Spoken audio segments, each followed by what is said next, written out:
এই খড়গ ক্ষিপ্র বৈশাখে তার জন্ম। এই খ্যাপা বৈশাখের গৈরিক তিলক দিয়ে সাজানো তার জন্মদিনের ললাট। বৈশাখী প্রকৃতির নতুন জন্ম, আমাদেরও নতুন জন্ম বৈশাখী। 25শে বৈশাখে রবি ঠাকুরের জন্মদিন।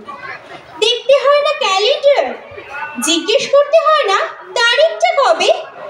আগে থেকে বুকের মধ্যে সাড়া ওঠে, 25শে বৈশাখ আসছে, রবি ঠাকুরের জন্মদিন।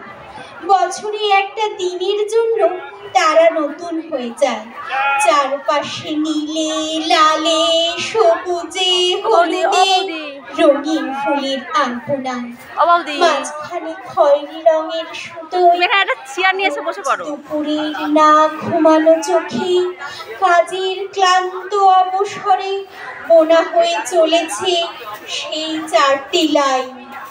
উদয়ের পথে শুনি কার বাণী, ভয় নাই ওরে ভয় নাই, নিঃশেষে প্রাণ যে করিবে দান, ক্ষয় নাই তার ক্ষয় নাই।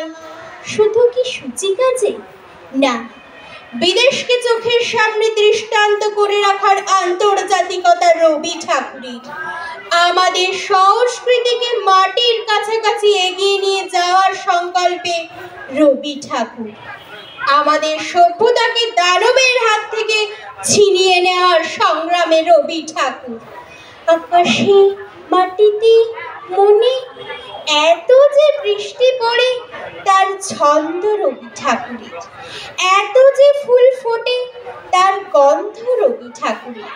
তাই প্রতিদিনই তার জন্ম, কোনো দিনই তার মৃত্যু নেই। কালের কালা পাহাড়ে এসে কোনোদিন যদি ভারতবর্ষ থেকে সমস্ত ঠাকুরের পুজোর প্রদীপ নিভিয়ে দিয়ে যায়, তবু একটি ঠাকুরের বেদি চিরকাল থাকবে মাটির সঙ্গে গাঁথা। কোন ঠাকুর?